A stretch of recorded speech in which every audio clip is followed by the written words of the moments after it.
Well, first of all, I was struck years ago by the emergence, seemingly within our world, of these two different economies. One economy led by these kind of tech moguls, the tech bros, as I guess they would say, and kind of the rest of us. And these tech companies are very knowledge based, obviously, and there just seemed to be this emerging dichotomy to me between this tech world and the physical world. And that we were morphing into this world dominated by these large technology companies, and the rest of us were just kind of participants almost in this game. I guess I can take Mark Zinski's word for it that that was the beginnings of AI Blinked, or those are the beginnings of his story on AI, because it was a different screenplay that he had written. It was like a first draft, and while it was funny and entertaining and everything, I thought maybe a context whereby we could show what happened to people once they lost their jobs from AI, like that. Let a lot of the stuff that happens between now and then, we just skip right over that and we go right to where people are out of work and how do they live their lives. And I thought if we could answer those questions, we might have a really good story to tell. And I think we do.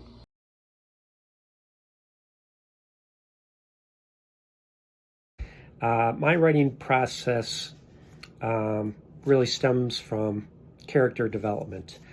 Some characters will emerge in my mind that I find interesting, that I find quirky, that are much different than I am. So I find them, I guess, very interesting because of that fact that they're not me, and that they have these, that they're driven by these different motivations and ideals.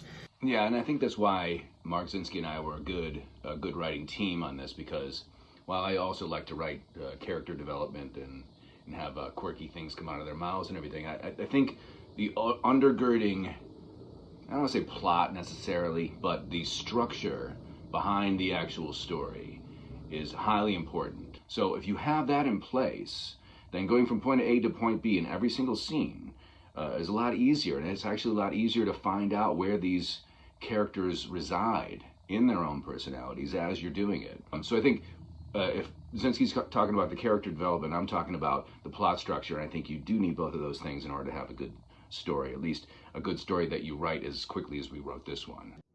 Science fiction was a bit of a new animal, and I think the danger there, or at least the insecurity in me, was that we would write some things that the science nerds would call you out on, saying, "Oh, this is completely impractical." The science, the current science, or even future science, would never enable such things. And so right there, you kind of have an inherent constraint. And I didn't want that to, keep the story from flowing. But that was definitely a consideration. And so that, I think, was a lot of the back and forth Mark and I had, was when we would come up with these ideas or new sort of technologies in the story. We would go back and forth as to whether or not it was really plausible. Was it completely outrageous? Did it take away, from the story to have something kind of outlandish? And so I think we found a happy medium. I think a lot of the inventions in our new world have some basis in scientific fact, and actually some of them are occurring right now, but are just in very nascent stages. All right, I'm not going to disagree with anything that Zinski just said right there, but I want to address this other question here. It's, are you a plotter, a pantser, or somewhere in between? And I think so. A plotter would be somebody who plots things out and makes sure that everything is set before you write it. I've already explained that that was definitely part of the process of getting this story on the right track. Are you a pantser? I guess that would mean, are you writing by the seat of your pants? And I think you have to do that as well. I think you have to make sure that what you're presenting is genuine to the characters that you're writing about. So I need to be, or Zinski does, either one of us, or anybody, you writing at home, be the character you're writing. So you have to be both a plotter and a pantser.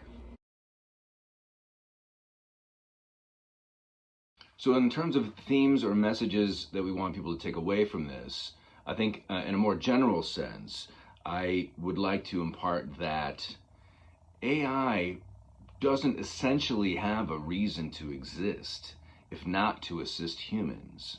So therefore, it's a two-way street. Yes, AI is going to know more than we do collectively because it has all these advantages. It's just pure artificial intelligence. It's not organic intelligence. It doesn't have to worry about dying or having to procreate or having I don't know, status or whatever, like all kinds of stuff that it's not bothered by. But in a general sense, we as human beings, as organic intelligence vessels, need to insist that AI not move without us and not move beyond us. Okay, so that's the idea that the doomsday scenario is that it's going to do away with all humans and then AI is going to just take over the world. We assume that that's not going to happen, and AI blinked, and I think for good reason, because there's really not, there needs to be a two-way. There's a yin and yang with human beings and AI, with organic intelligence and artificial intelligence. That really is the main takeaway here. If there's one sort of practical thing, I think, that comes out of this novella is I hope it's this thing we talk about in terms of applying AI to the criminal procedure process. And I just thought this was very interesting because we had consulted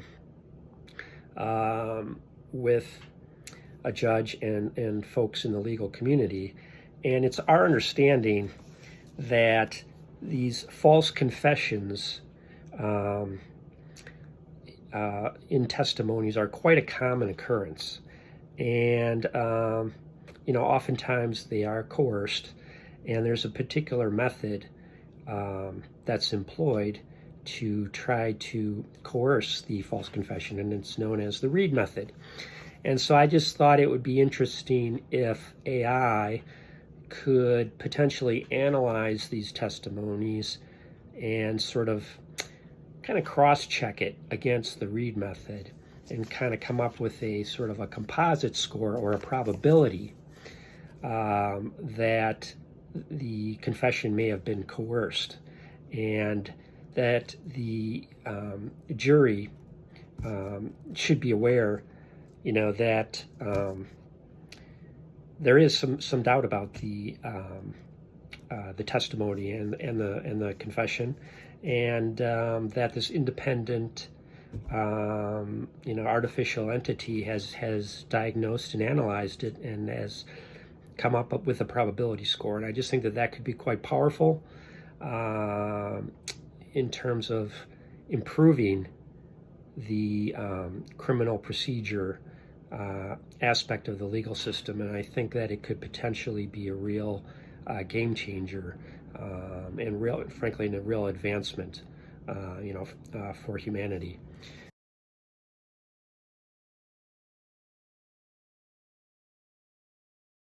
Do the characters reflect parts of ourselves? I would say, of course. You want to pull from what you know, or people that you know, or things that you've kind of made part of your own personality into the characters you're creating. That's how it's easier to walk around in their skin. That's how it's easier to kind of figure out what they're going to say or how they're going to react to certain things. It's a personal story in that it's personal to everybody. It's affecting everyone already. It's not the future, it's the present. And it's going to continue being the present for as long as we can foresee into the future.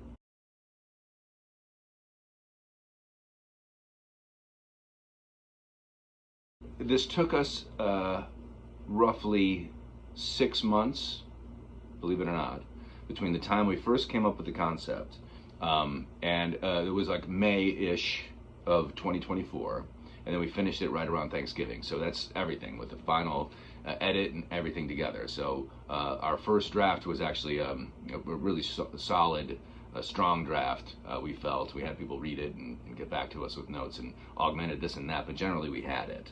So that was very, very fortunate. We also wanted to write fast because we didn't want the paradigm shifts to catch up with us in real time, where we'd have to go back and change things because they no longer applied based on what we had written, because the future had changed that fast. It didn't really happen that way. The only thing I can think of is that the bad guy in our book, Alan Fabergé, isn't actually a Nazi, and that's different from real life, isn't it?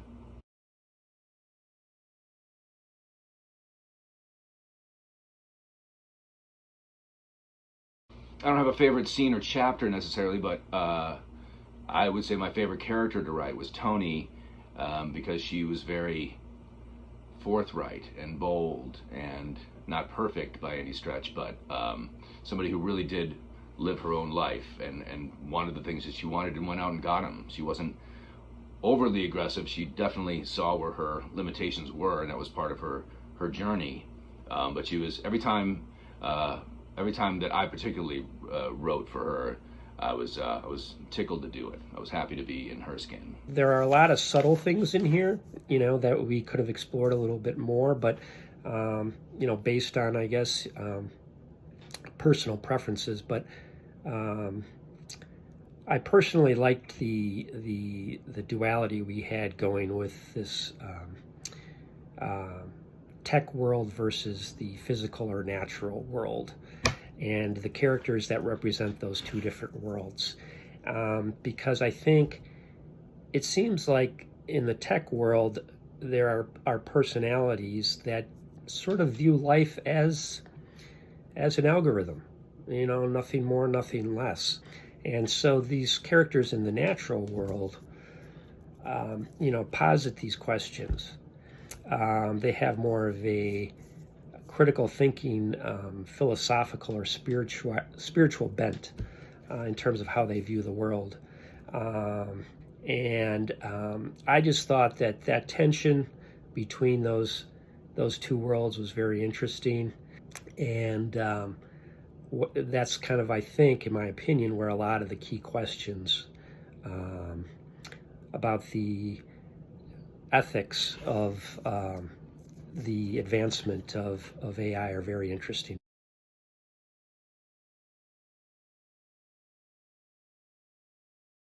I wouldn't say we had any hidden meanings or anything like that. I think if one of the rules, at least that I have when trying to write anything, and that goes for a novella or a screenplay or songs, especially songs, you want to try to mean more than one thing every time you say something, if possible. And the reason you do that is so you can tell nuanced versions of other stories other than the direct one you mean to tell.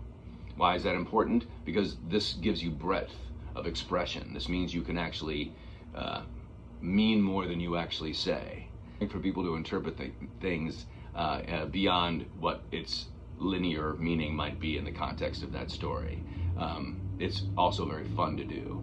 Again, I hope you're able to pick up a copy of AI Blinked, and our intention is to foster some positive discussions about AI and how these various scenarios might play out, and to try to get a little bit ahead of the curve, because it is advancing quite rapidly. And I would say, in our opinion, there needs to be more attention and discussion about this new world we might be living in and how it could be affecting all of us. And I think we need to find a way to coexist with AI. I think it offers a lot of great potential and a lot of great humanity enhancements. But it will take some, I think, very prudent thinking to be proper stewards of its power. Anyway, take care, and hope you have fun reading the book.